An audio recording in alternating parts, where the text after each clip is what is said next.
Tingnan natin si Taba kung gising na. Oh, wala pa siya dito. Yung si Taba, gatas niya hindi pa iniinom.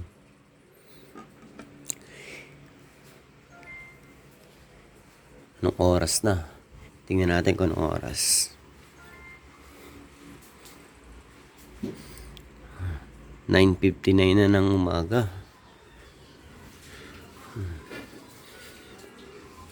Yung isa papaligo ng aso.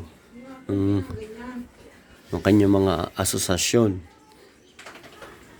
Puro aso. Si Taba. Yun. 9:59 ng umaga. Pero tulog na tulog pa, baliktad pa. Ang paa nasa ulunan. Ang ulo nasa paanan. Tapos itong isa,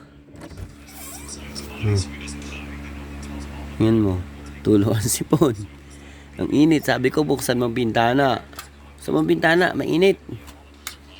Tapos tumingin ka sa salamin sa mukha mo. Meron ka dito. Tapos tulo ang sipon. Suminga ka dun sa banyo. Punta ka sa banyo. Sige na.